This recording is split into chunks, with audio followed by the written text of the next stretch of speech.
جب طالوت بنی اسرائیل کے بادشاہ بن گئے تو آپ نے بنی اسرائیل کو جہاد کے لیے تیار کیا اور ایک کافر بادشاہ جالوت سے جنگ کرنے کے لیے اپنی فوج کو لے کر میدان جنگ میں نکلے۔ جالوت بہت ہی قد آور اور نہایت ہی طاقتور بادشاہ تھا۔ وہ اپنے سر پر لوہے کی جو ٹوپی پہنتا تھا اس کا وزن 300 رطل تھا۔ جب دونوں فوجیں میدان جنگ میں لڑائی کے لیے صف آرائی کر چکی تو حضرت طالوت نے اپنے لشکر میں یہ اعلان فرما دیا کہ جو شخص جالوت کو قتل کرے گا میں اپنی شہزادی کا نکاح اس کے ساتھ کر دوں گا اور اپنی آدھی سلطنت بھی اس کو عطا کر دوں گا۔ یہ فرمان شاہی سن کر حضرت داؤد علیہ السلام آگے بڑھے، جو ابھی بہت ہی کم سن تھے اور بیماری سے چہرہ زرد ہو رہا تھا اور غربت و مفلسی کا یہ عالم تھا کہ بکریاں چرا کر اس کی اجرت سے گزر بسر کرتے تھے۔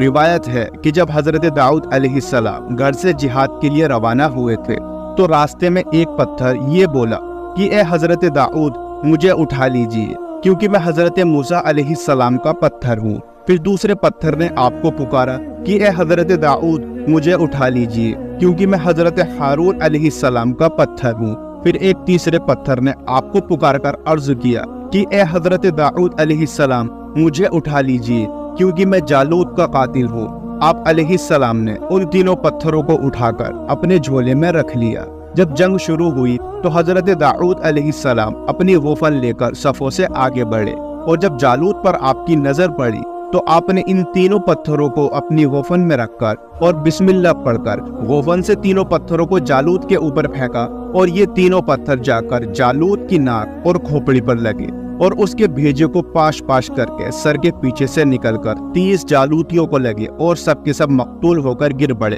پھر حضرت داؤد علیہ السلام نے جالوت کی لاش کو گھسیٹتے ہوئے لا کر اپنے بادشاہ حضرت طالوت کے قدموں میں ڈال دیا۔ اس پر حضرت طالوت اور بنی اسرائیل بے حد خوش ہوئے۔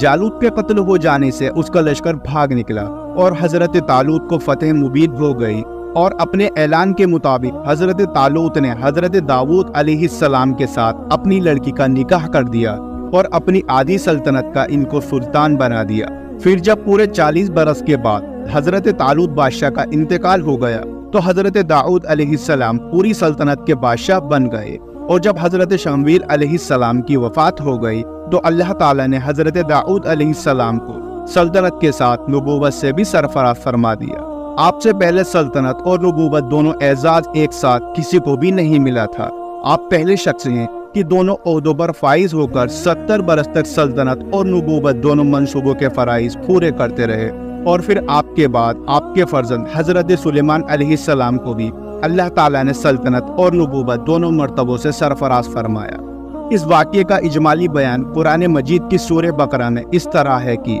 وَقَتَلَ دَاوُودُ جَالُوتَ وَآتَاهُ اللَّهُ الْمُلْكَ وَالْحِكْمَةَ وَعَلَّمَهُ مِمَّا يَشَاءُ۔ ترجمہ کنز الایمان۔ اور قتل کیا داؤد نے جالوت کو اور اللہ نے اسے سلطنت اور حکمت عطا فرمائی اور اسے جو چاہا سکھایا۔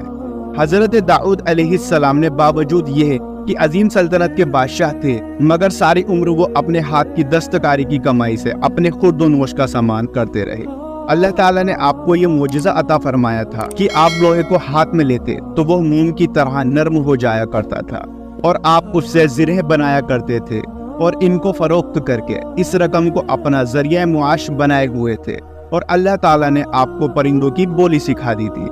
حضرت طالوت کی سرگزشت کی طرح حضرت داؤد علیہ السلام کی مقدس زندگی سے یہ سبق ملتا ہے کہ اللہ تعالیٰ جب اپنا فضل و کرم فرماتا ہے تو ایک لمحے میں رائی پہاڑ اور ذرے کو آفتاب بنا دیتا ہے۔ غور کرو کہ حضرت داؤد علیہ السلام ایک کمسن لڑکے تھے اور خود نہایت ہی مفلس اور ایک غریب باپ کے بیٹے تھے، مگر اچانک اللہ تعالیٰ نے ان کو کتنے عظیم اور بڑے بڑے مراتب و درجات کے اعزاز سے سرفراز فرما دیا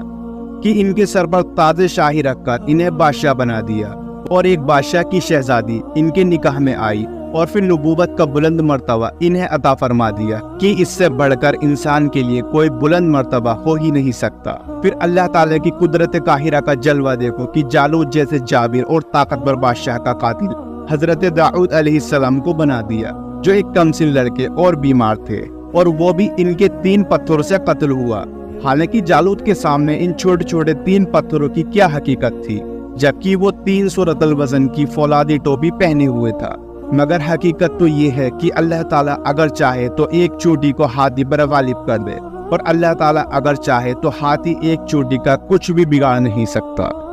واقعات کے سنانے میں جو غلطی پیش آئی ہو، اللہ تعالیٰ سے دعا ہے کہ اللہ تعالیٰ نبی کریم صلی اللہ تعالی علیہ وسلم کے صدقے میں اس کو معاف فرما۔ اور تمام ناظرین سے گزارش ہے کہ ویڈیو کے پسند آنے پر ویڈیو کو لائک کیجیے اور چینل کو سبسکرائب کیجیے۔